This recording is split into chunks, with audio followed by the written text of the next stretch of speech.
দোসররা তারা চাচ্ছিল বাংলাদেশে চিরস্থায়ী বন্দোবস্ত করে আওয়ামী লীগে আজীবন থাকবে এবং তার বাবা স্বৈরাচারী শেখ মুজিব বাকশাল কায়েমের জনক সে যেভাবে বাংলাদেশে 1971 সালে মুক্তিযুদ্ধের পর 40,000 মুক্তিযোদ্ধাকে হত্যা করে, তো সেই শেখ মুজিবের উত্তরসূরি হিসাবে শেখ হাসিনা সে এই দেশের মানুষকে জিম্মি করে কোটি কোটি টাকা আত্মসাৎ, ভারতের সাথে প্রেম এবং দেশকে বিক্রি করে দেওয়ার ষড়যন্ত্রে লিপ্ত হয়েছিল।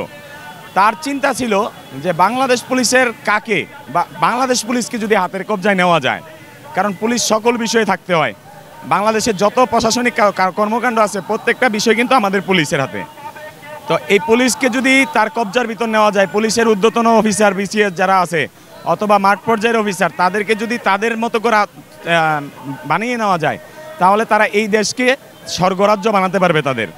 তারা সন্ত্রাসী কর্মকাণ্ড করবে, খুন করবে, ধর্ষণ করবে। আপনারা জানেন যে একজন হিন্দু ভাইকে যে মারা হয়েছিল, হত্যা করা হয়েছিল, ছাত্রলীগ খুবই হত্যা করছিল বিশ্বজিৎ ভাই। সেই বিশ্বজিৎ ভাই, আমরা মূলত মুসলমান, আমাদের দেশে হিন্দু মুসলিম বৌদ্ধ খ্রিস্টান আমরা সবার পক্ষের মানুষ, আমরা একসাথে মিলেমিশে বাস করি। ওই ছাত্রলীগকে সে বারবার প্যান্ট খুলেও দেখাতেছে যে ভাই আমি হিন্দু, আমি জামাত না, আমি বিএনপি না, কিন্তু তাকে কুপিয়ে ছাত্রলীগ হত্যা করছে। মহামান্য সুপ্রিম কোর্টের বিষয়ে রুল জারি করছে, তাদেরকে ফাঁসির আদেশ দেওয়া হয়েছে, কিন্তু রাষ্ট্রপতি হামিদ সাহেব তাদেরকে নিঃশর্ত মুক্ত করে দিছে, ফাঁসির আসামি থেকে তাদেরকে মুক্ত করে দিছে। এটা ছিল বাংলাদেশের আসল চরিত্র। তা আমি জাতির সামনে বলতে চাই, আপনারা অনেকে ফেসবুকে সোশ্যাল মিডিয়াতে আমাদের ভিডিও দেখলে কমেন্ট করেন আমরা নাকি সন্ত্রাসী পুলিশ, এই লীগের পুলিশ। আমরা লীগের পুলিশ না, আমরা বৈষম্য বিরোধী ছাত্র আন্দোলনের পুলিশ, যারা বৈষম্য বিরোধী ছাত্র আন্দোলনকে সর্বোচ্চ সাপোর্ট করছি এবং নিজের জীবন মাল বাজি রেখে আমরা রাজপথে ছিলাম সমগ্র জুলাই আগস্ট জুড়ে। আমরা সেই পুলিশ না যেই পুলিশ মানুষকে গুম করে ফেলে, যেই পুলিশ মানুষকে ক্রস ফায়ারের নামে মেরে ফেলে, যেই পুলিশ মানুষকে হয়রানিমূলক মামলা দেয়, আমরা সেই পুলিশ না। আমরা জনবান্ধব পুলিশ, জনগণের পুলিশ হতে চাই। আমাদের সোয়েব ভাই পুলিশ সদস্য, আপনারা জানেন সোয়েব ভাই মানবিক পুলিশের দাবি করছিল, তাকে কি করা হয়েছে? তাকে 4টা মার্ডার মামলা দেওয়া হয়েছে মিথ্যা।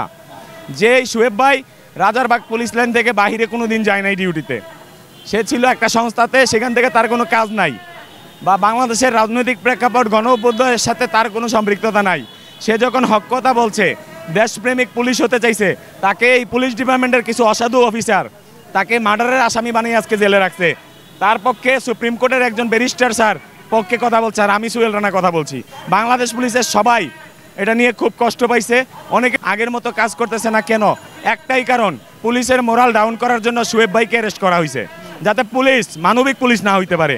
তাহলে আমরা মেনে নিতে পারি এই দেশের ভিতরে স্বৈরাচারের প্রেতাত্মা তারা এখনও আমাদের পুলিশ ফোর্সে আছে। এইগুলো বলাতে পুলিশ হেডকোয়ার্টার কর্তৃক বিভিন্ন সূত্রে আমাকে বিভিন্ন ধরনের ফেসবুক সোশ্যাল মিডিয়াতে আমাকে হুমকি প্রদান করতেছে, আমাকে গুম করবে, খুন করবে, অ্যারেস্ট করবে। আমি আপনাদের মাধ্যমে জাতির সামনে জানাতে চাই, যদি সত্য বললে মৃত্যুবরণ করতে হয়, আমি মৃত্যুর জন্য প্রস্তুত, আমাকে মেরে ফেলেন, কিন্তু আমার জাতিকে একটা সুন্দর পুলিশ বাহিনী আমি উপহার দিব। আমার পুলিশ বাহিনী রাস্তাঘাটে ঘুমাইতে পারবে না, আমার পুলিশ বাহিনী ব্রাকের ভিতর ঘুমাইতে পারে না। 4 জন ঘুমায়, 4 জন উইটা সালে আর 4 জন ওয়েটিংয়ে থাকে, ঘুমাইতে হয়। পুলিশের এসপি ডিআইজিদের কোটি কোটি টাকার বাড়ি গাড়ি সব আছে, আমার পুলিশ কনস্টেবলরা কি মানুষ না? ওনারা তো এসি রুমে বসে বসে কলম ঘুরায়, কিন্তু আমার এই ফোর্স দেখেন রাস্তায় রাস্তায় ডিউটি করতেছে সারাদিন। ওরা কি খাইলো না খাইলো এসপি ডিআইজিরা খবর নেয় না?